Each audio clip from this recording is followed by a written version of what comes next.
요나서 4장 1절부터 11절까지의 말씀을 우리 한 절씩 교독해서 읽도록 그렇게 하겠습니다.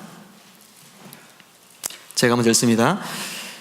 요나가 매우 싫어하고 성내며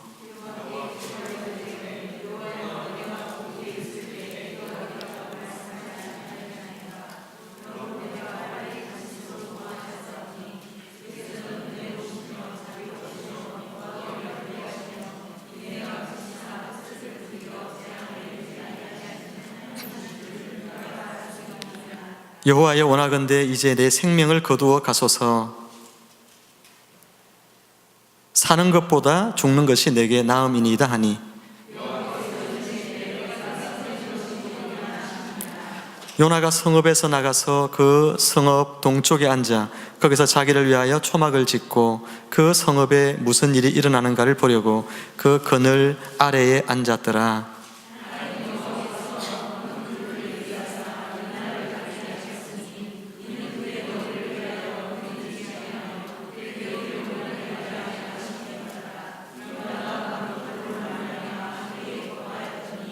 하나님이 벌레를 예비하사 이튿날 새벽에 그 박넝쿨을 갉아먹게 하심에 시더니라.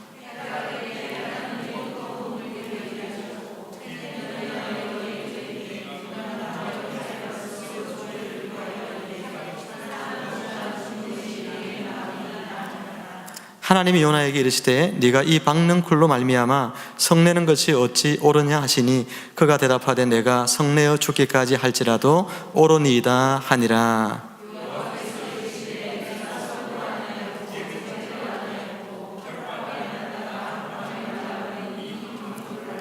함께 읽습니다. 하물며 이 큰 성읍 니느웨에는 좌우를 분별하지 못하는 자가 12만여 명이요 가축도 많이 있나니 내가 어찌 아끼지 아니하겠느냐 하시니라. 아멘. 이제 우리 목사님 나오셔서 말씀 전하실 때 풍성한 은혜 있으시길 바랍니다. 우리 목사님 나오시겠습니다. 할렐루야로 환영을 맞이합시다. 할렐루야. 목사님께서 그 교회 표도 말씀해 주시고 또 여러 가지 이제 말씀해 주셨는데 또 오늘 여기 있는 표에도 보니까 하나님에게는 축복의 소원이 있고 우리에게는 나아가야 될 사명이 있다 말씀도 하셨고 또 증인에 대한 이야기도 하셨고 그래서 참 그런 생각을 하면서 우리에게 하나님께서 복음을 맡기셨는데 이 복음을 어떤 마음으로 전해야 될 것인가, 첫날에 이런 부분을 좀 같이 나누었으면 좋겠다 그런 마음으로 요나서 4장 말씀을 같이 이제 우리가 상고하고자 합니다. 우리가 어떤 마음으로 말씀을 전해야 될 것인가, 저는 생각을 했을 때 하나님이 우리를 아껴주시는 그 마음, 하나님께서 우리를 아껴주시는 그 마음으로 우리 주변에 있는 많은 사람들을 아끼는 그런 마음으로 복음을 전하면 좋겠다 그런 생각을 이제 하게 됩니다. 여러분들이 저를 보시면 멀쩡하게 생겼지만 그러나 제가 여기에 이 자리에 설 수 있었던 것은 하나님이 굉장히 오랫동안 참으셨기 때문에, 또 오늘만 해도 여러 번 죽을 고비가 있었지만 저를 참아주셨기 때문에 제가 이 자리에 설 수 있었습니다. 지금까지 하나님이 얼마나 저를 많이 참으셨겠습니까? 그런 저의 부족함, 또 저의 죄, 또 하나님에 대한 거역, 연약함 이런 부분들이 많이 있었음에도 불구하고 하나님이 저를 아껴주셨기 때문에, 여기서 아끼다는 말은 바로 안 죽이셨다는 뜻입니다. 그죠? 그 죄악에도 불구하고 저를 바로 안 죽이시고 참으시고 아껴주셔서, 그래서 그 결과로 제가 지금 여기에 서 있습니다. 그래서 제가 그 하나님이 저를 아껴주신 그 마음으로 이 시간에도 성도님들과 함께 하나님 말씀을 나누고 싶습니다. 교회는 증인의 사명을 가지고 있는데, 증인이 어떤 마음으로 하나님의 말씀을, 하나님의 복음을 전해야 될 것인가, 하나님이 우리를 아끼시는 그 마음. 아까 우리 마지막 찬양에 예수님께서 우리를 위해서 죽으실 만큼, 그죠? 그렇게 하실 만큼 우리를 아껴주시는 그 하나님의 마음을 우리가 가질 때에야 비로소 진정한 증인이 될 수 있다. 이제 그런 생각들을 하게 됩니다. 여러분, 오늘 본문에 나오는 요나는 증인입니다. 증인. 특별히 하나님의 말씀을 대신 전하는 증인.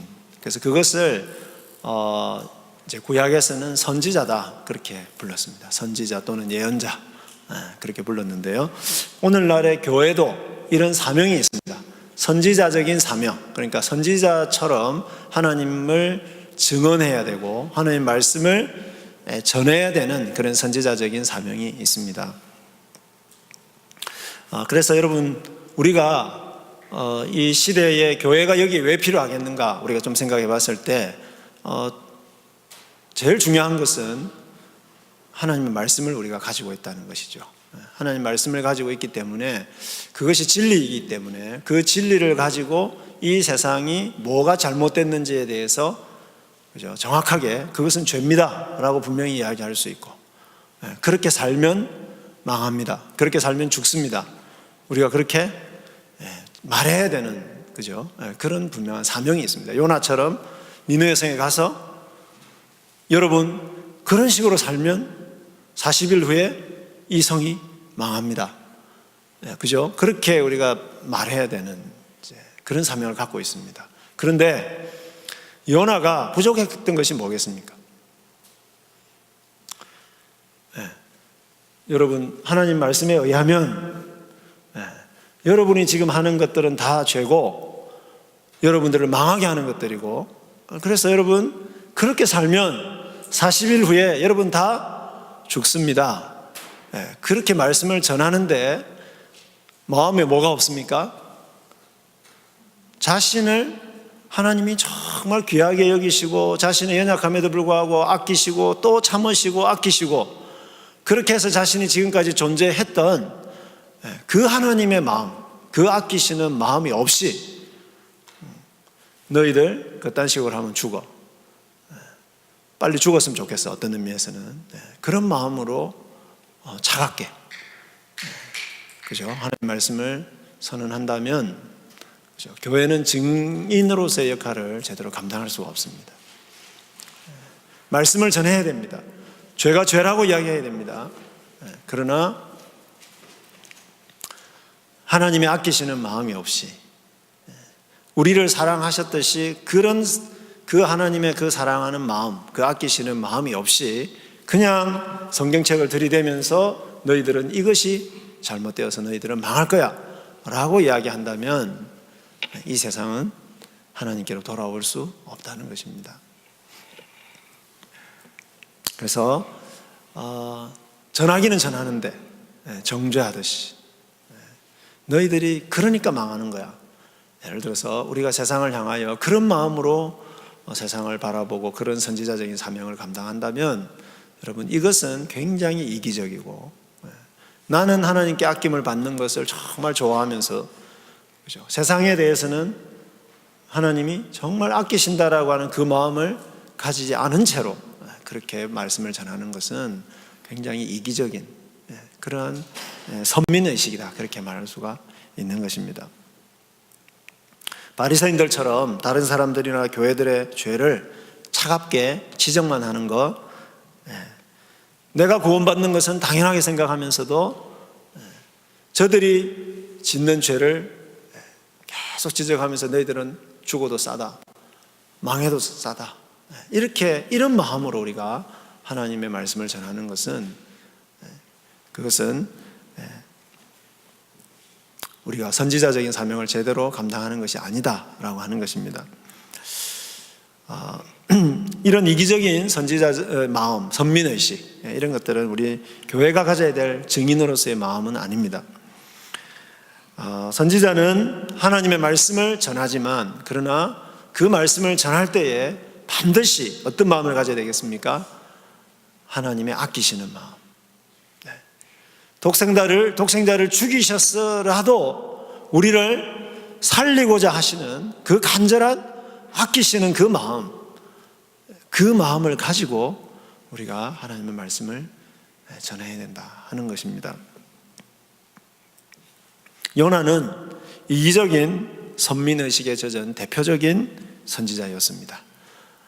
요나서 4장은 바로 그런 요나의 마음을 잘 보여줍니다. 동시에 무엇을 보여주겠습니까? 왜 요나서를 여기에 기록했겠습니까?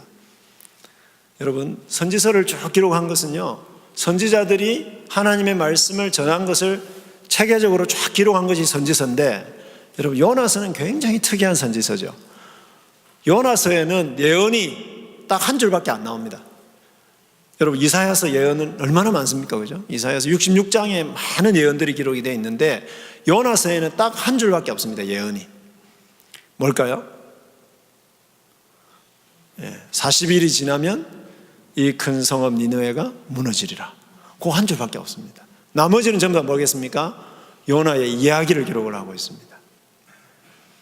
그죠? 이 4장은 요나의 이야기의 마지막 부분인데 이 이야기를 통해서 하나님은 요나의 마음과는 너무나도 대조적인 우리 하나님 아버지의 마음을 요나와의 대화를 통해서 우리에게 보여주시기를 원하는, 그래서 기록한 장이 바로 요나서 4장이다, 그렇게 말할 수 있습니다.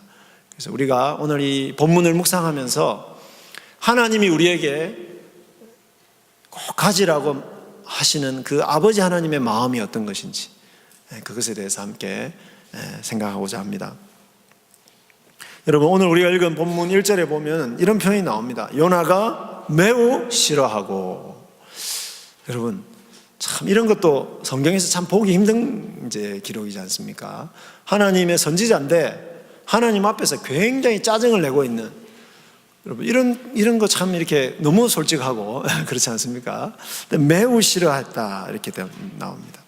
근데 이거를 히브리어를 이제 가지고 그냥 있는 그대로 번역을 하자면, 직역을 하자면 큰 시름으로 싫어했다.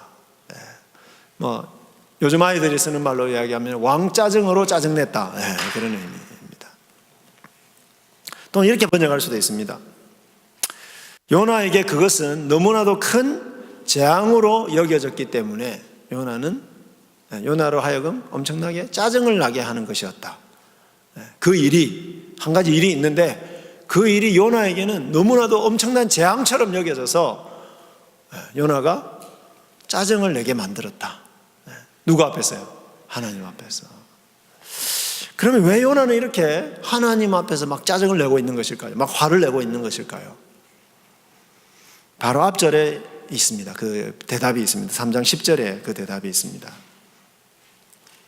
하나님이 그들이 행한 것, 곧 그 악한 길에서 돌이켜 떠난 것을 보시고 하나님이 뜻을 돌이켜사 그들에게 내리리라고 말씀하신 재앙을 내리지 아니하시니라. 요나가 엄청나게 재앙처럼 느끼는 일은 뭐냐 하면은 하나님이 니느웨 성에 재앙을 내리기로 말씀하셔 놓고는 니느웨 성 사람들이 죄를 회개하고 돌이키는 바람에 그 재앙을 거두신 겁니다. 그게 자기에게는 재앙으로 느껴졌다는 것입니다. 예를 들어서 하나님이 저에게 말씀을 주셔가지고 내가 정말 미워하고 망했으면 좋겠는, 정말 악을 행하는 사람이 있는데 너 가서 그렇게 계속 살면 망한다고 꼭 좀 전해줘라. 그래서 제가 신나서 갔습니다. 이제 너는 죽었다, 그렇게 생각하면서 제가 가가지고, 야, 하나님이 나한테 오늘 말씀을 주셨는데 너 죽는데, 너 내일 죽는데 계속 그렇게 살면 이거 빼먹고요, 계속 그렇게 살면 너 죽는데, 이렇게 빼먹고 그냥 너 죽는데, 하나님 너 죽는다고 이야기했어. 그랬는데 그 사람들이 그렇게 악한 사람들이었는데, 회개라고는 도저히 기대할 수 없는 사람들이었는데 이 사람들이 갑자기 막 회개를 하는 겁니다, 하나님 앞에서. 그런데 약간 제가 어떻게 했겠습니까? 속으로 쟤들이 갑자기 안 하던 짓을 하네. 그렇지만 어떻게 할까요? 하나님이 말씀하셨으니까 쟤들은 분명히 죽을 거야, 반드시 죽어야 돼, 이렇게 속으로 마음 먹고 집에 돌아왔는데 보니까 하나님이 그 다음날 안 죽이신 거예요. 그게 저한테는 너무 짜증난다는 거죠. 저희들이 계속 살아야 된다는 것, 살아있는 것 자체가 저한테는 짜증이 나는 겁니다. 여러분, 그런 사람 없습니까? 있습니다. 예. 그게 자기에겐 재앙이었다는 거죠. 재앙을 내리기로 했는데 안 내린 게 자기에게 재앙이었다. 이게 똑같습니다. 이 단어가. 큰 재앙으로 느껴졌다. 그 재앙, 그 짜증, 또 싫음, 이런 이 단어가 앞에 나오는 그 재앙이라는 단어와 히브리어가 똑같습니다. 여러분, 3장에 보면은 요나가 선지자로서 굉장히 성의 없게 말씀을 전한 겁니다. 하나님이 여기서 한 절 딱 말했지만은 여러분이 이러이러한 죄를 저질렀는데 그거는 여러분을 망하게 하는 것이고 여러분의 가정을 파괴하는 것이고 그것은 여러분의 사회를 파괴하는 것이고 이 세상을 망가뜨리는 것입니다. 그러므로 여러분 빨리 회개하십시오. 하나님이 이 40일 후에 이 니느웨 성이 무너지도록 하기 전에 여러분 회개하십시오. 이렇게 설교 준비를 해야 되는데 설교 준비 하나도 안 하고 가가지고 뭐만 세게 이야기했겠습니까? 너희들 망한대. 그죠? 그것도 혹시 들을까봐 살짝 이야기한 겁니다. 3일 길을 가서 전해야 되는데 하루만 조용히 그냥 전하고 그냥 왔습니다. 혹시 회개할까봐. 굉장히 설교 준비 안 하고 성의 없이 설교를 했는데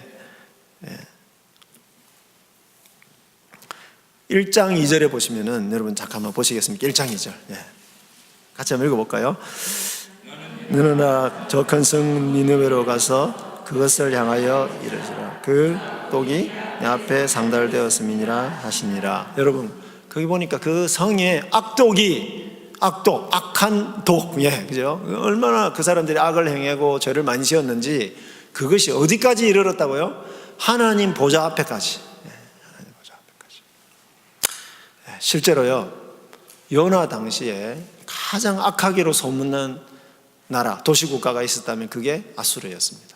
근데 아수르가 그 당시에는 니느웨가 그냥 아수르다 이렇게 생각하시면 됩니다. 니느웨가 여러분 우리가 수도라고 생각하지 않습니까? 그 수도 자체가 그냥 도시국가입니다.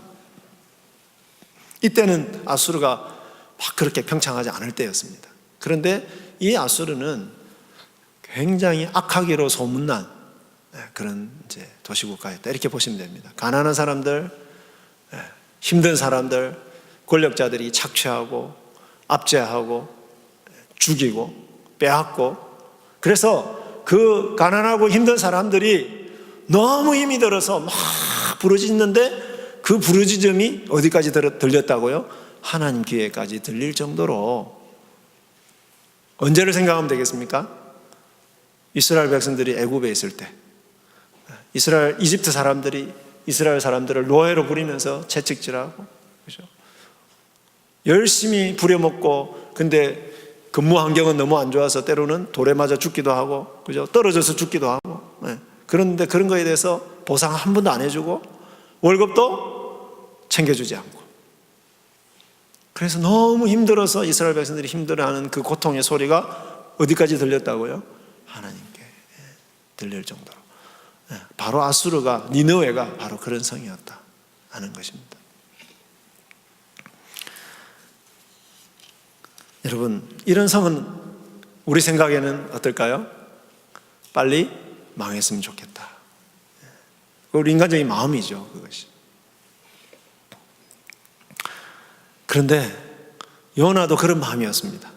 그리고 저 나라가 커지면 언제 우리를 침략할지도 모르는 나라고.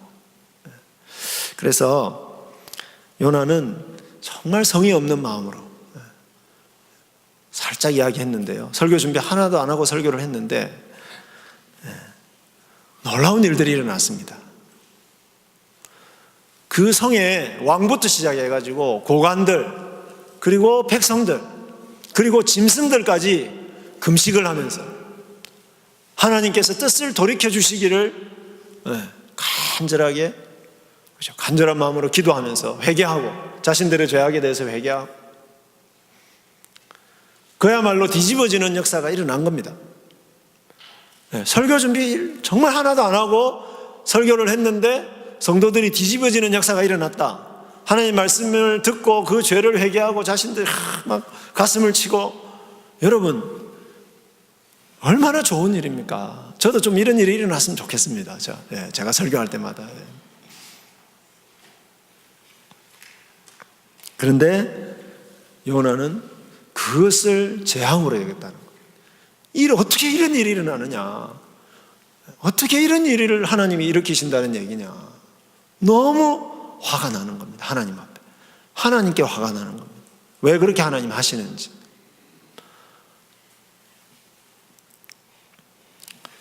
여러분, 지존파 사건 기억하십니까? 네. 이 사건은 김기환, 그 당시에 25세입니다. 지존파라고 하는 그 조직이 있는데 7명의 그 지존파 일당이 1993년부터, 그러니까 지금부터 한 26년 전이죠. 1993년부터 94년까지 5명을 연쇄살인한 사건인데, 그냥 살인한 것으로 끝나는 게 아니라 이 사람들은 부유층에 대한, 그냥 부자들에 대한 증오심, 그런 걸로 이제 조직을 결성해가지고 부잣집 여자라고 생각하는 사람을 잡아가지고 강간을 하고, 그리고 죽이고, 또 4명을 살해하고 시체를 어떻게 했습니까? 토막내가지고 또 그 인육을 먹는, 정말로 엽기적인 그런 연쇄살인을 하고, 그렇게 하다가 체포가 된 겁니다. 이 지존파. 그런데 이재명 집사님이라고 하는 분이 쓰신 전도행전이라고 하는 책이 있습니다. 근데 그 책에 보면, 이분은 이제 사랑의 교회, 서울에 있는 사랑의 교회 집사님인데, 그 지존파의 회심과 관련된 책이 그 글을 쓰고 있습니다. 근데 거기 보면 그 이재명 집사님이 동역자들에게 지존파를 전도하자, 그렇게 제안을 했습니다. 참고로 이 이재명 집사님은 그 이재명하고는 다른 분입니다. 그래서 이분이 이제 지존파 감옥에 갇혀 있으니까 가서 우리 전도합시다, 그렇게 이야기한 겁니다. 그랬더니 그 같은 교회 다니는 그분들이 뭐라고 이야기했겠습니까? 그놈들은 재판 같은 것도 다 필요 없습니다. 바로 그 한강 부지에 끌어내가지고 사형시켜야 됩니다. 하루빨리 그 인간들은 죽어야, 그래야 이 범죄가, 더 이상 이런 범죄가 생기지 않습니다. 그놈들은 구원받을 자격이 없습니다. 여러분, 이해가 되지 않습니까? 그분들의 말이. 텔레비전에서 예를 들어서, 그죠? 죽은, 그 사람들의 손에 의해서 죽은, 그죠? 그 사람들의 비참한 모습이나 또 그 가족들의 심정이나 이런 것들을 생각해 보면, 그죠? 이분들의 말이 이해가 되지 않습니다. 이런 인간들은 빨리 이 세상에서 없어져야 됩니다. 그런데 이 이재명 집사님 끝까지 포기하지 않고 8명으로 전도 특공대를 조직을 했습니다. 그리고 지존파 일당들에게 편지를 써서, 그리고 뭐 이렇게, 그죠? 음식이라든지 이런 것들을 이제 계속해서 넣는데, 영치금도 넣어주고, 영치금. 그래서 끝에다가 그냥 이웃, 뭐 사랑의 교회 뭐 이렇게 안 쓰고 이웃으로부터 이렇게 해가지고 이제 돈을 넣어주고, 이렇게 계속해서 그분들에게, 이제 감옥에 있는 그분들에게 편지를 보내고 이렇게 한 겁니다. 근데 하나님의 무한하신 사랑으로 이 악마들의 마음이 녹기 시작했습니다. 답장으로 이분들이 이제 편지를 보내기 시작을 하는데, 그 답장 내용에 조금씩 자기들이 지금까지 무슨 짓을 했는지, 그 죄가 얼마나 잘못된 것인지, 이런 것들을 뉘우치는 그런 내용들이 이제 나타나기 시작하고, 피해자 가족들에게 용서를 구하는 내용들로 그 편지, 답장을 하는데 계속해서 그런 내용들이 이제 오기 시작하는 겁니다.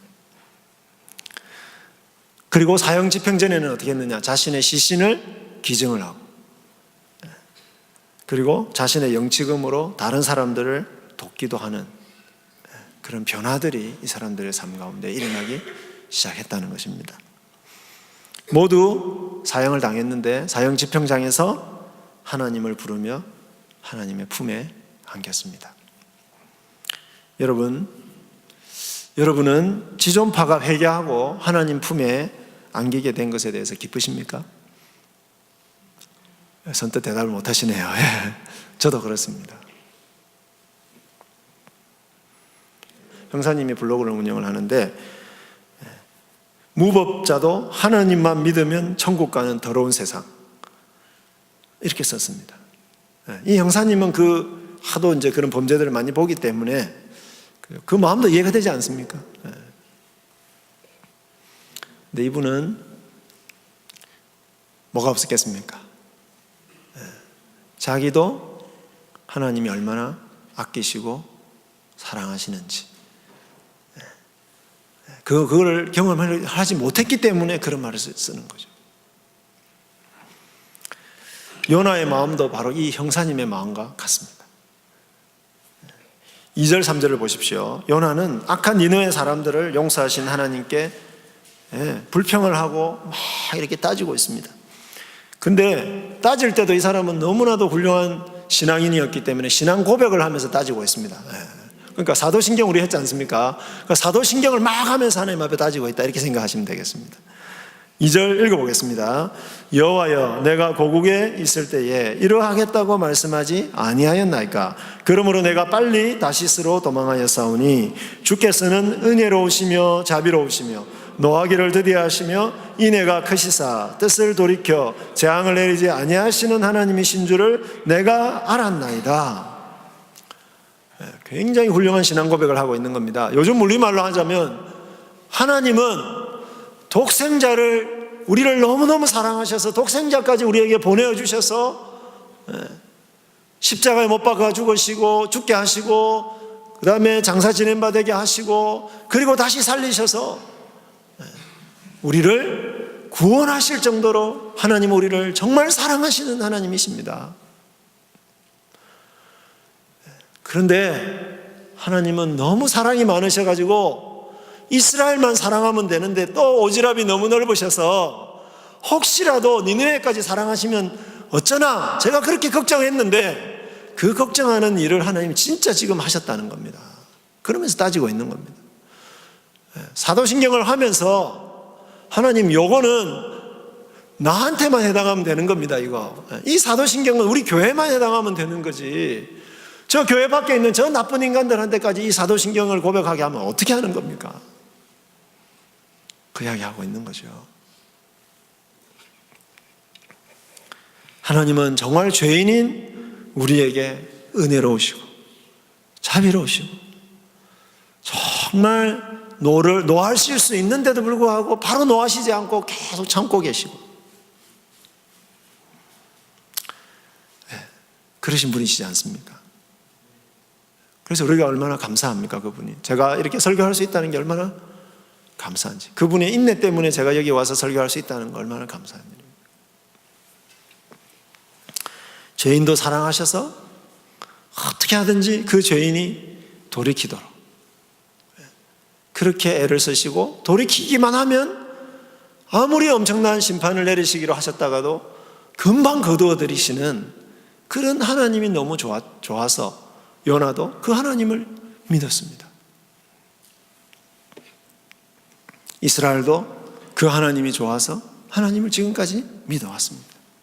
그래가지고 그거를 언제 때부터요? 모세 때부터 이 신앙 고백을, 우리가 사도신경이 예수님 초대교회 때부터 이렇게 내려왔지 않습니까? 이 신앙 고백, 2절에서 하는 이 신앙 고백은요, 모세 때부터 요나 때까지, 그러니까 무려 1000년 이상을 내려오는 신앙 고백이었습니다. 얼마나 맞죠? 하나님 정말 우리를 사랑하시고 아끼시고 우리 죄 짓는다고 바로 안 죽이시고 참아주시고 그 죄에서 우리가 돌이키기를 원하시고, 참 하나님 우리를 아끼시는, 뜻을 돌이켜 재앙을 내리지 않기를 원하시는 그런 하나님이시지 않습니까? 그런데 요나는 이 고백을 하면서, 이 고백은 이스라엘에게만 해당돼야지 저 니느웨 성 사람들까지 이 고백하게 하면 안 된다, 그렇게 생각했던 겁니다.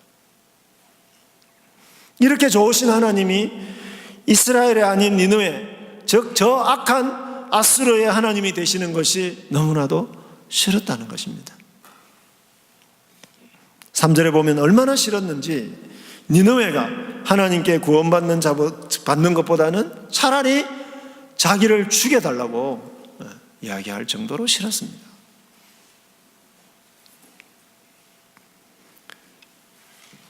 열왕기하 14장 25절에 보면 요나 선지자가 나오는데요. 열왕기하 14장 25절인데 요나 선지자는 이스라엘의 회복을 예언했던 애국자 선지자였습니다.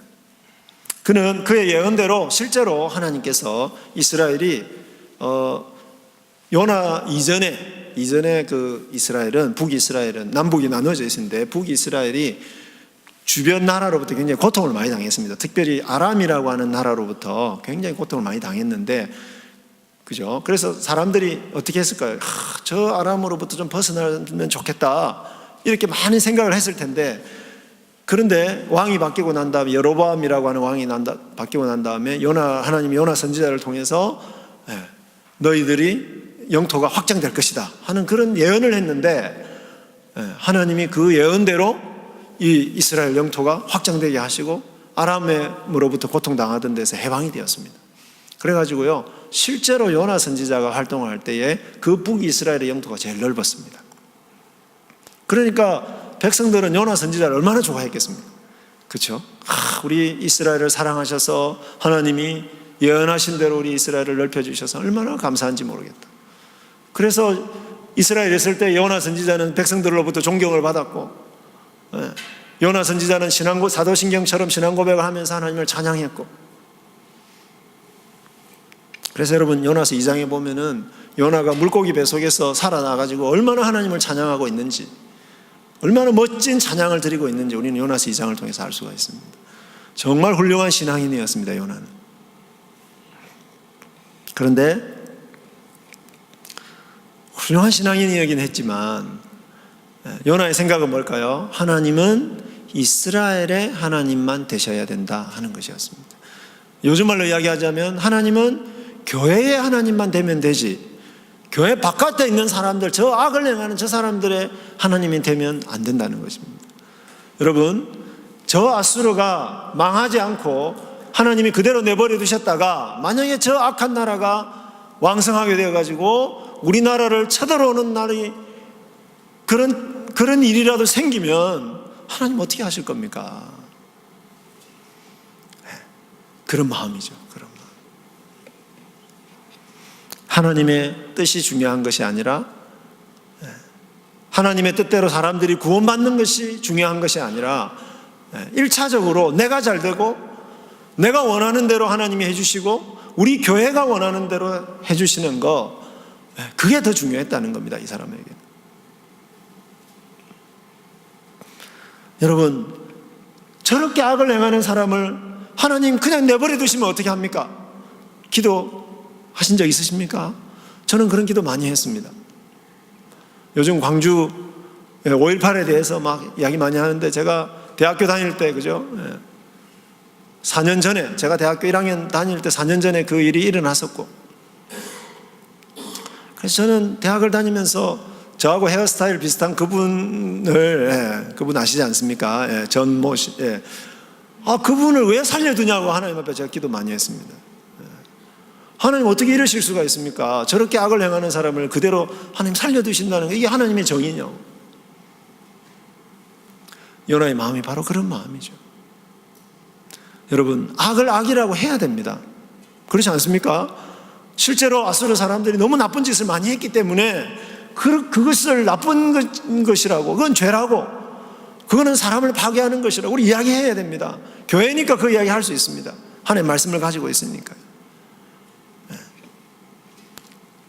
그런데 요나에게는 뭐가 없었습니까? 그들도 구원받아야 된다라고 하는 하나님의 그 아끼시는 그 마음이 없이 말씀은 전했는데 그들이 실제로 말씀 때문에 회개하니까 그게 너무너무 싫고 힘들었다는 거죠. 사랑하는 여러분, 혹시 우리도 이 사람만은 절대로 용서해 주시면 안 되고 절대로 구원해 주시면 안 된다고 생각하는 사람은 없습니까? 자비하시고 은혜로우시고 뜻을 돌이켜 재앙을 내리지 않으시는 좋으신 하나님이 그들의 하나님이 되면 안 된다고 생각하지는 않습니까? 그래서 하나님께서 요나에게 질문을 하십니다. 4절 보겠습니다. 네가 썩내는 것이 옳으냐? 오늘 우리 뜻대로 하지 않는다고 하나님께 짜증내는 우리에게도 이렇게 질문하십니다. 네가 성내는 것이 옳으냐? 이해는 안 됩니다, 여러분. 왜 하나님이, 제가 그때 대학교 1학년 때 그게 지금 벌써 36년 정도 됐습니다. 5년 정도 지났는데 그때 기도를 했는데요. 아직도 살아 계세요, 그분이. 저는 좀 이해는 잘 안 됩니다, 사실은. 이해는 잘 안 되는데, 하나님은 요나에게 이렇게 질문하는 거죠. 근데 네가 그렇게 화를 내는 게 그게 진짜 옳은 거냐? 이렇게 물어보시는 거죠. 하나님은 하나님께 막 짜증을 내는 그 요나도 바로 한 대 때리지 아니하시고 차분하게 질문하시는 거예요. 요나야, 그런데 너 한번 생각해봐. 네가 그렇게 지금 화를 내는 게 맞는 건지 한번 잘 생각해봐. 저는 이런 자비가 없습니다. 우리 애들이 만약에 이런 식으로 대들었다, 거의 반쯤 죽는 거죠, 애들이. 근데 하나님은 그렇게 안 하고 어떻게 하는 거예요? 잠시 한 번만 생각해보자. 네가 진짜 그렇게 화를 내는 게 맞는 거야? 여러분, 노하기를 더디하시는 하나님, 그죠? 누구에게 지금 적용되고 있습니까? 요나에. 우리에게 그렇게 하십니다. 우리 지금도 그렇게 하고 계십니다.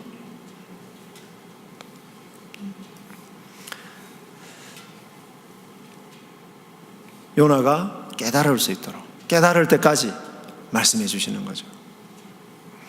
거기에다가 실물 교훈을 딱 하나를 준비를 하십니다. 여러분, 5절에서 8절에 나오는 소위 말하는 박넝쿨 사건, 이게 이제 실물 교훈입니다. 하나님 주시는 실물 교훈인데, 5절에 보면 선지자 요나는, 만약에 제가 선지자였다면은 말씀을 전했는데 니느웨 교회가, 니느웨 성 사람들이 죄를 회개하고 막 이제 금식하고 회개하고 막 그래서 난리가 났습니다. 그럼 제가 만약에 선지자 같으면 어떻게 했겠습니까? 다시 성에 가가지고 그 회개하는 사람들에게 뭐라고 이야기했겠습니까? 여러분, 염려하지 마십시오. 하나님이 뜻을 돌이키셔서 여러분에게 재앙을 내리지 않는다고 했습니다. 하나님, 여러분, 제가 이제부터 여러분에게 어떻게 하면 하나님께 진노를 당하지 않고 행복하게 살 수 있는지 제가 이제부터 성경을 가르쳐 드리겠습니다. 그렇게 해야 되지 않겠습니까? 그런데 요나는 그렇게 하지 않습니다. 성경책 딱 닫아버리고요, 이거 들고 어디로 가느냐? 성 밖으로 갑니다.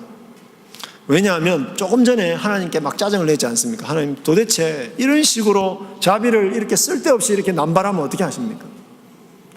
화를 냈기 때문에, 자기가 화를 냈기 때문에, 또 기도했기 때문에 하나님이 마음을 바꾸셨을 가능성이 있어, 이렇게 생각한 겁니다. 그래서 성 밖으로 나가서 그 니느웨 성이 망하는지 안 망하는지 보자.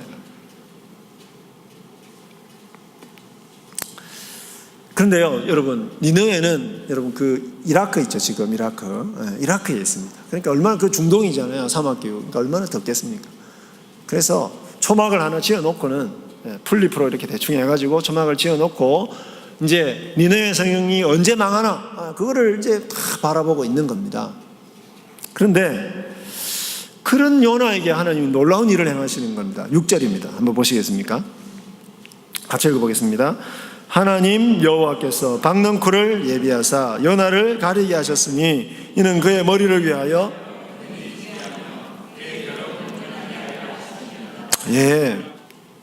하나님께서 박넝쿨을 준비하셨다, 이렇게 되어 있어요. 준비하셨다. 박넝쿨이 뭐냐면요, 박이 아니, 요즘 우리가 알고 있는 박이 아니고, 여러분 아주까리 아시죠? 아주까리. 비마자라고 하기도 하고 아주까리라고 하는 그겁니다. 이 아주까리는 여러분 아시다시피 이게 좀 이 대가 이렇게 그렇게 딱딱하지 않죠. 빨리 자랍니다. 빨리 자라죠. 빨리 자라고 잎이 굉장히 큽니다. 요게 이제 한 4m 이상 자라거든요. 빨리 자라니까. 근데 하나님이 몇 시간 만에 그 아주까리 나무를 요나 곁에서 팍 자라게 하셔가지고 나뭇잎이 무성하게 하시는 겁니다. 그러니까 요나가 초막을 지어서 있는데 그 중동의 뜨거운 햇볕을 맞기에는 역부족이니까 하나님이 거기다가 나뭇잎으로 이렇게 가려주신 겁니다. 중동은 또 이렇게 건조하니까, 그죠? 그늘만 치면은 그래도 견딜 수 있습니다.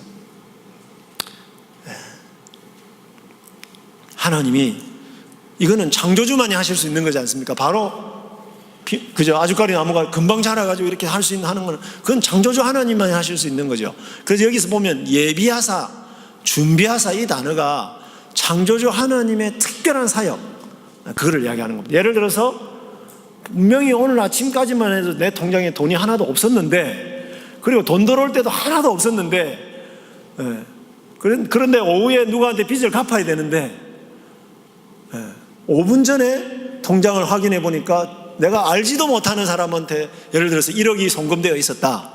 이거 누가 한 거죠? 이건 하나님만이 하시는 일이죠. 그런 것과 같은 겁니다. 놀라운 일입니다.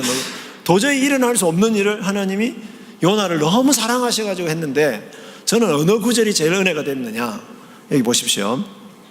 그의 머리를 위하여 그늘이 지게 하며, 이게 너무 은혜가 됐습니다. 그의 머리를 위하여, 그죠? 제가 요즘 여름이 싫어요. 왜냐하면 밖에 나가면 너무 뜨거워요. 뭐가 가림이 없고 바로 햇볕이 이렇게 하니까 힘들더라고요. 느낌이 바로 왔습니다. 여러분, 창조주의 능력을 발휘하셔가지고 자기가 사랑하는 선지자가 너무 힘들까봐 기적같이 아주까리 나무를 다 준비하셔가지고 그늘을 탁 만들어 주시는 겁니다. 그리고 그의 괴로움을 면하게 하려 하심이었더라. 이 표현이 뭐냐면요, 그를 그의 재앙에서 건지시려 하심이었더라. 여기 또 재앙이라는 단어가 나옵니다. 그를 그의 재앙으로부터 건져주시기 위해서. 무슨 재앙이요? 혹시 햇볕이 너무 강해서 일사병에 걸려서 죽을까봐 그 재앙으로부터 건지시기 위해서 그 기적을 베풀어 주셨더라, 그 말입니다. 여러분, 3장 10절과 2절에 나오는 뜻을 돌이켜 재앙을 내리지 아니하시는 하나님에 대한 고백이 요나에게서 그대로 이루어지고 있는 겁니다. 여러분, 저 같으면은 요나가 그렇게 하나님 앞에 따지고 말도 안 되는 이야기하고 그러면, 그죠? 요나를 치셔야 되는데 그렇게 하지 아니하시고, 혹시 요나가 기절할까봐, 뜨거운 그 더위에 죽을까봐 하나님이 바로 아주까리 나무를 이렇게 해주셨다는 거, 뜻을 돌이켜서 재앙을 내리지 아니하시는 하나님, 그 하나님의 모습을 그대로 보여준 겁니다. 여러분, 이것이 우리를 향한 하나님의 마음입니다. 하나님이 저와 여러분이 죄 때문에 죽는 것을 정말 원하시겠습니까? 원하시지 않습니다. 하나님. 우리가 어떤 고통, 고난을 당하는 거 하나님 원하시지 않습니다. 왜요? 하나님 우리를 사랑하시기 때문이죠. 여러분의 자녀를 사랑하시지 않습니까? 그런데 사랑하는 자녀가 고통당하고 고난당하는 거 여러분 원하십니까? 원하시지 않습니다. 왜요? 그 자녀를 아끼시기 때문입니다. 마찬가지입니다. 하나님은 요나를 사랑하시기 때문에 요나가 그 중동의 햇볕 가운데서 고통당하고 괴로움당하는 거 원하시지 않습니다. 요나를 아끼시기 때문이죠. 이것이 바로 하나님의 마음이고요. 그 하나님의 마음 때문에 우리는 기쁜 거예요. 그죠? 감사하지 않습니까? 그래서 요나의 마음도 똑같습니다. 6절 끝에 뭐라고 되어 있습니까?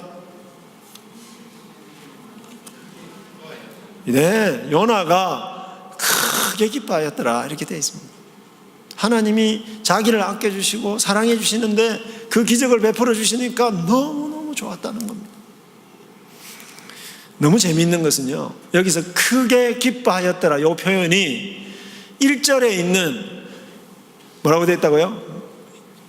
매우 싫어하여, 이 표현하고 너무나도 문법 구조가 똑같다는 겁니다. 1절에서는 큰 짜증으로 짜증내었다, 이렇게 되어 있지 않습니까? 여기서는 큰 기쁨으로 기뻐하였다, 이렇게 되어 있습니다. 정반대가 되어 있습니다. 니느웨에 재앙이 내려지지 않는 것을 보고는 굉장히 싫어했는데 자신에게는 구원이 오니까, 그죠? 그 재앙으로부터 자기를 건져주시니까 정말 기뻐했다는 거죠. 얼마 전에도 창조주 하나님은 자신을 거역하여서 바다에 빠진 요나를 건져주셨죠. 예. 여러분 1장 17절 말씀 한번 보십시오. 1장 17절. 1장 17절입니다. 같이 읽어볼까요? 여호와께서 이미 큰 물고기를 예비하사 요나를 삼키게 하셨으므로 요나가 밤낮 3일을 물고기 뱃속에 있으니라. 네. 요나가 하나님 말씀을 거역해가지고 도망가다가 바다에 빠뜨려졌는데 하나님이 그때 뭐를 예비했다고요? 큰 물고기를 예비하사 요나를 삼키게 하셔서 요나를 그 뱃속에서 딱 보호를 해주신 겁니다. 우리는 모릅니다. 어떻게 하나님 보호해 주셨는지, 산소가 얼마나 있었는지 우리 잘 모릅니다. 네. 근데 그것이 하나님이 거기 보시면 예비하사 되어 있습니다. 예비하사 보이십니까? 예비하사. 그렇죠? 큰 물고기를 예비하사. 아까 박넝쿨을 예비하사 그랬잖아요. 여러분 이게 창조주 하나님이 하시는 일이 아니고는 불가능한 일입니다.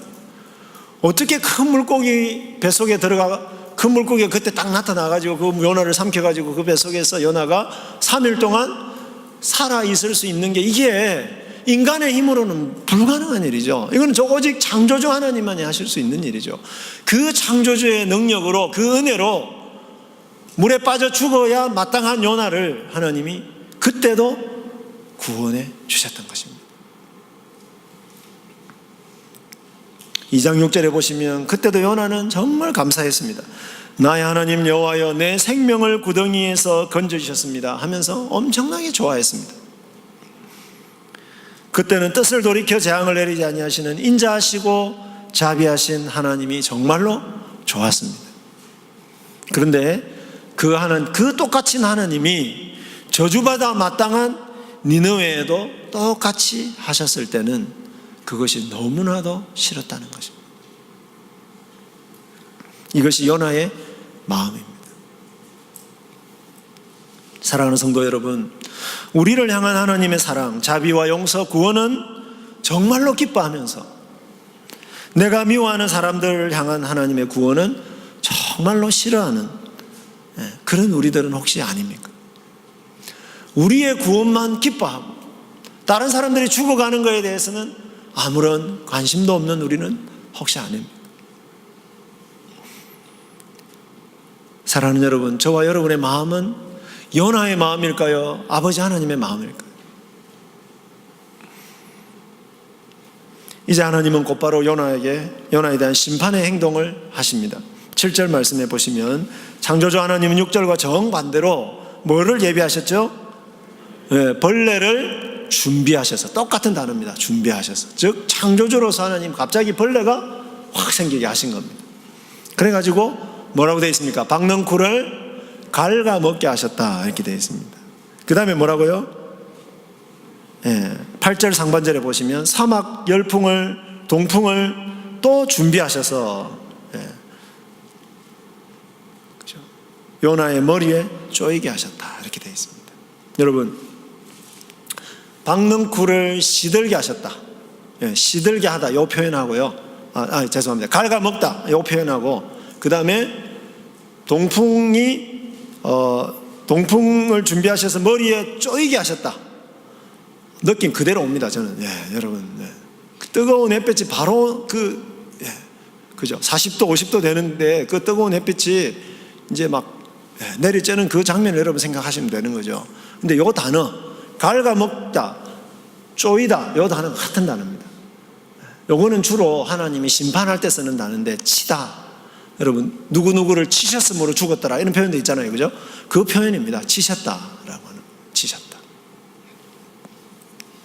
그러니까 쉽게 이야기하자면 하나님이 구원을 베푸신 것이 뭐였습니까? 아주까리 나무가 이렇게 자라게 하셔서 구원을 베푸셨는데 그거를 싹 치워버리고 뜨거운 바람을 불게 하신 것이 요나를 치시는 심판이었다라고 하는 것입니다.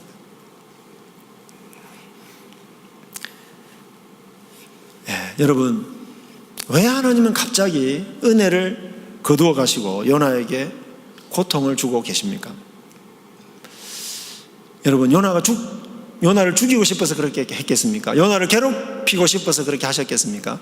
여러분들이 자녀들이 아픈 줄 알면서 왜 여러분이 자녀들에게 매를 드십니까?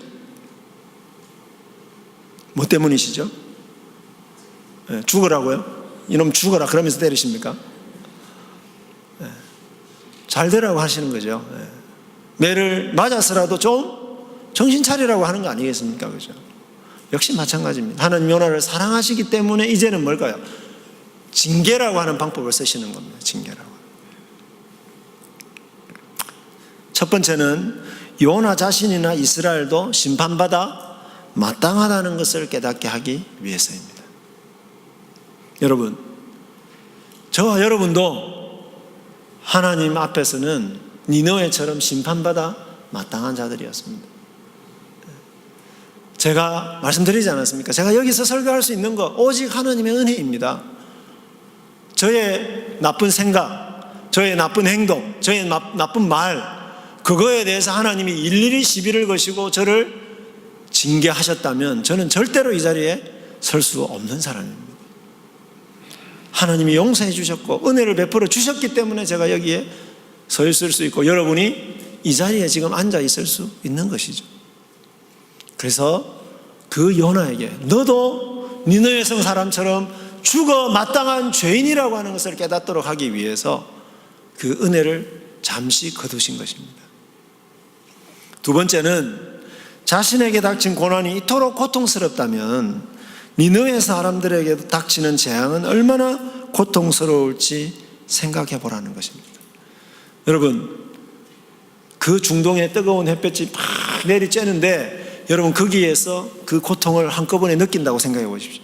뜨거운 시로코라고 하는 열풍이 막 불어닥치는데요, 막 60도 70도 이렇게 막 그런 온도가 마치 사우나 그저 하는 것처럼 거기를 몇 시간을 있는다고 생각해 보십시오. 얼마나 고통스럽겠습니까? 그런데 그 고통이 똑같이 니느웨 성 사람들에게 내린다고 생각을 해 보십시오. 그거를 깨달으라는 것이죠.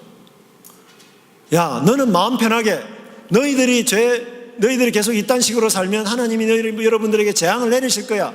그냥 말만 편하게 했지만은 그 재앙이 얼마나 힘든 것인지 얼마나 고통스러운 것인지 너는 아느냐.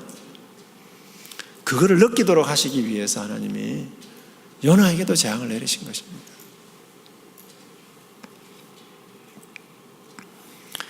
그러나 요나는 그런 하나님의 마음을 몰랐습니다. 우리 자녀들이 우리가 아이를 때렸는데 정말 잘 되라고 때렸는데 자기를 미워하는 줄 알고 막 그럼 속상하지 않습니까? 그렇죠? 마찬가지입니다. 요나는 왜 하나님이 그렇게 하는지 몰랐습니다. 그래가지고 8절 하반절에 보십시오. 뭐라고 이야기합니까? 스스로 죽기를 구하여 이러기를 하나님 차라리 저를 죽여주십시오. 막 하나님 앞에 악다구니를 하는 겁니다.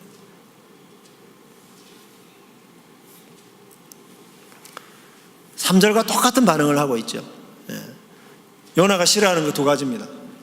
첫 번째는 니느웨 성 사람들이 구원받는 거. 두 번째는요, 자기가 재앙당하는 거. 그거 싫어하는 겁니다. 어쩌면 저랑 똑같은지. 그죠? 굉장히 이기적입니다. 그런 요나에게 하나님은 또 참으십니다. 저 같으면 이제 완전히 죽이실 수 있는데 하나님은 그렇게 안 하고 요나야, 네가 그렇게 화내는 것이 옳으냐? 또 한번 생각해봐라. 얘야, 이렇게 참아주시는 겁니다. 그런데 요나는 또 어떻게 질문하죠? 그런 하나님의 마음은 요만큼도 모르고 어떻게 이야기합니까? 9절에 보십시오. 내가 성내어 죽기까지 할지라도 옳으니이다. 하나님 앞에 계속해서 도대체 하나님 진짜 이러면 안 된다. 혹시 이렇게 해보신 적 없으십니까? 우리는 여기까지는 안 갑니다. 왜냐하면 혹시 죽을지 모르니까. 근데 요나는 알았습니다. 이렇게 해도 하나님 자기 안 죽이시는 거 알았습니다. 그만큼 신앙이 좋았던 거예요. 요나는 하나님이 어떤 마음을 가지고 자기를 사랑하시는지를 이만큼 이렇게 화를 낼 정도로 요나는 알았던 거예요.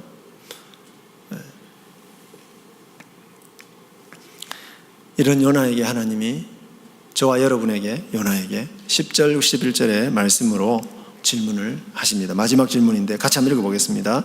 여호와께서 이르시되 네가 수고도 아니하였고 재배도 아니하였고 하룻밤에 났다가 하룻밤에 말라버린 이 박농쿨을 아꼈거든 하물며 이 큰 성읍 니느웨에는 좌우를 분별하지 못하는 자가 12만여 명이요 가축도 많이 있나니 내가 어찌 아끼지 아니하겠느냐 하시니라. 아멘. 여러분 10절과 11절에 두 번 나오는 단어가 있는데 아끼다라고 하는 단어입니다. 여러분 이 단어는요, 애를 태우다. 여러분 애를 태우다 아시죠? 애를 태우다 또는 긍휼히 여기다 그런 뜻을 가지고 있습니다. 요나가 아주까리 나무가 자기에게 얼마나 도움이 됩니까? 그러니까 그 나무가 말라버리는 것에 대해서 굉장히 안타까워하고 애를 태웠죠. 그것과 똑같이 하나님은 혹시라도 니느웨 성 사람들이 계속해서 악을 행하다가 재앙에 의해서 멸망당할까봐 너무너무 하나님이 애를 태웠다는 겁니다. 그 마음을 지금 하나님이 요나에게 말씀하고 있는 것이죠. 하나님은 어떻게 하든지 그들이 죄에서 벗어나서 회개하고 하나님 백성들이 될 수 있도록 하기 위해서 노심초사했다는 것입니다. 이재명 집사님이 그 지존파 일당에게 편지를 쓸 때, 영치금을 넣어줄 때에 이 일을 통해서 이 지존파 사람들이 정말 하나 내 마음을 알고 좀 돌이켰으면 좋겠는데 그런 간절한 마음으로 애태우셨다는 거예요. 이것이 바로 하나님의 아끼시는 마음이었다라고 하는 것입니다. 여러분, 요나가 아주까리 나무를 위해서 수고한 거 하나도 없습니다. 그죠? 그냥 하나님이 베풀어 주셨는데 그 복이 없어지는 것을 그렇게 안타까워했다고 한다면 하나님이 직접 지으시고 하나님이 직접 돌봐주시고 하셨던 그 니느웨 성 사람들, 그들이 죽는 것에 대해서, 그들이 망하는 것에 대해서 하나님이 애를 태우시고 긍휼히 여기시고 막 안타까워하시고 아끼시는 그 마음, 그 너무나도 당연한 거 아니겠습니까?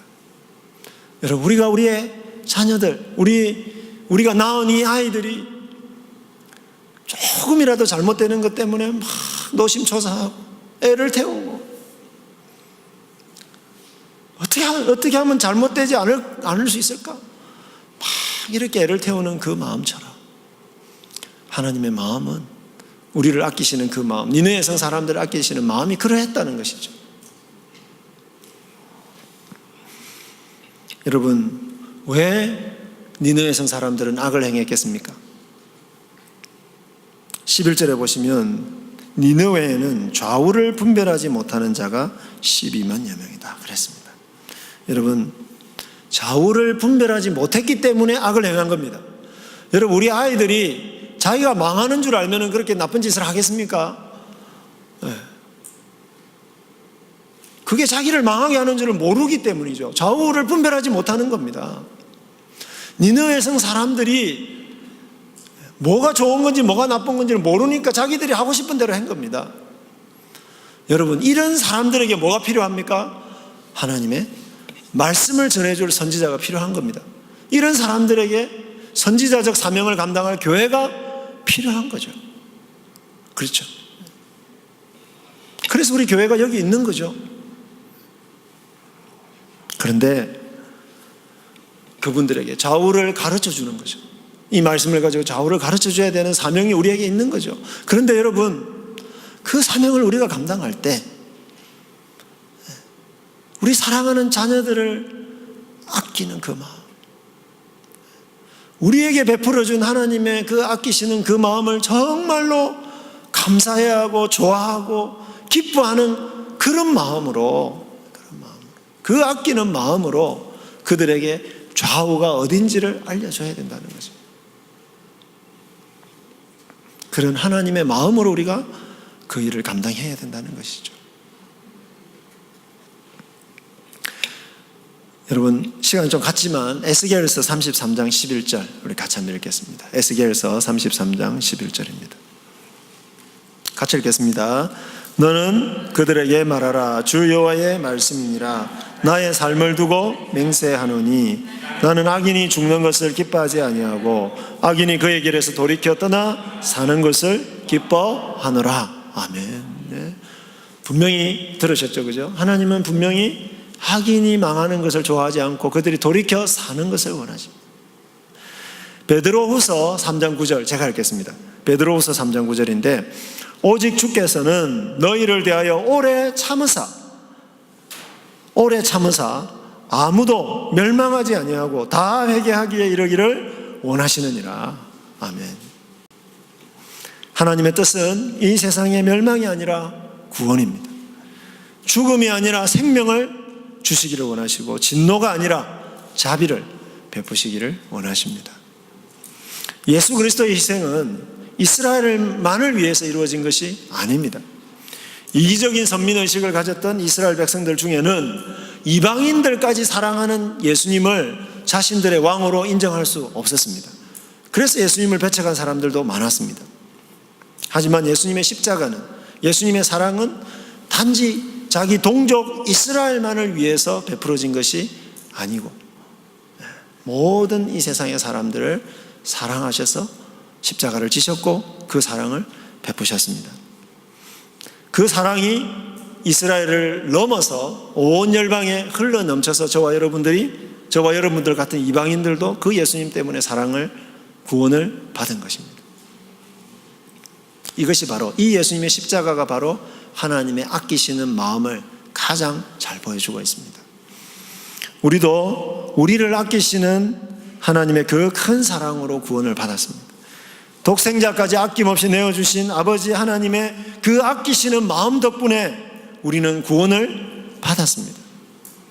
그러므로 우리도 믿지 않는 모든 자들, 하나님의 창조세계 전체를 대할 때에 그런 하나님의 아끼시는 마음으로 대해야 할 것입니다. 선지자는 하나님의 말씀을 가지고 교회와 세상의 죄를 지적해야 됩니다. 죄는 결국 멸망으로 이끈다는 사실을 분명하게 선포해야 됩니다. 하지만 죄를 지적할 때에 니느웨를 아끼시고 정말 요나를 아끼시던 그 마음으로 해야 할 것입니다. 십자가에 당신의 독생자를 못 박으시기까지 우리를 아끼신 그 마음으로 우리가 증인이 되어야 할 것입니다. 그들이 어떻게 하든지 죄를 회개하고 하나님께 돌아오도록, 회개하여 하나님의 심판을 어떻게 하든지 면할 수 있도록 해야 할 것입니다.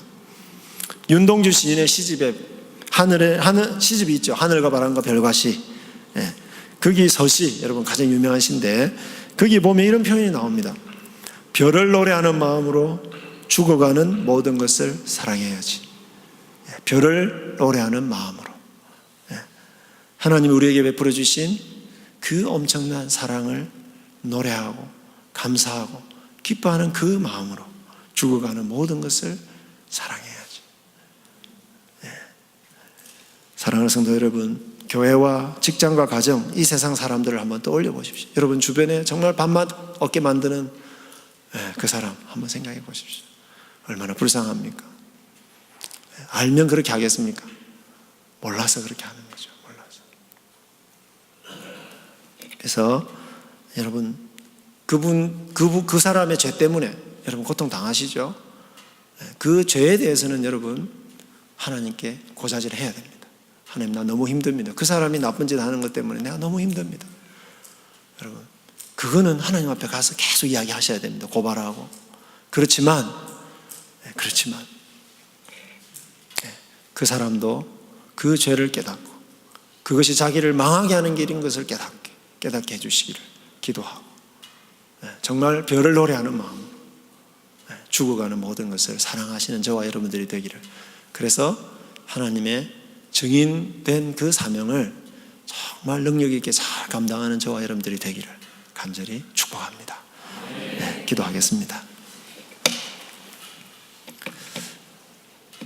우리를 아끼시되 독생자 예수 그리스도를 십자가에 죽이시기까지 우리를 아끼시고 사랑하신 아버지 하나님의 놀라우신 은혜를, 그 놀라우신 자비와 사랑을 찬양합니다. 하나님 아버지, 우리가 지금까지 이 세상에서 그래도 이렇게 살 수 있었던 것은 우리 죄를, 우리의 연약함을 오랫동안 참아주신, 그리고 또 용서해 주시고 또 용서해 주신 하나님의 놀라운 그 십자가 사랑의 은혜였음을 이 시간에 고백합니다. 하나님 감사합니다. 우리를 참아주셔서 참으로 감사합니다. 우리를 아껴주셔서 참으로 감사합니다. 하나님의 그 아끼시는 마음을 고백하며 하나님 죄를 싫어하고 죄를 미워하고 죄에서 돌이켜 하나님의 뜻을 행하는 그런 삶을 살기를 하나님 간절히 원합니다. 뿐만 아니라 하나님께서 우리를 아끼셨듯이 이 세상에서 죄 때문에 좌우를 분별하지 못하고 죽어가는 그 수많은 영혼들을 향한 하나님 아버지의 그 마음도 깨달아서 하나님 우리를 아끼셨던 그 마음을 가지고 모든 죽어가는 사람들, 하나님 모든 죽어가는 것들을 사랑하는 저희들 되게 해 주시옵소서. 우리 주변에서 참으로 우리를 때로는 괴롭게 하고 때로는 이 세상을 파괴하고 하나님 자신이 죄를 저지르는 줄도 모르고 자신을 죽이는 줄도 모르고 온갖 악을 행하는 그 사람들, 하나님 그 사람들 아끼시는 그 하나님의 마음을 우리가 이 세상에 잘 나타내는 증인들이 되게 해 주시옵소서. 하나님의 말씀을 바르게 전할 뿐만 아니라 그러나 하나님의 아끼시는 그 간절한 마음으로 하나님의 말씀을 바르게 전하는 귀한 주님의 샘물교회 되게 해 주시옵소서. 예수 그리스도 이름으로 기도하옵나이다. 아멘.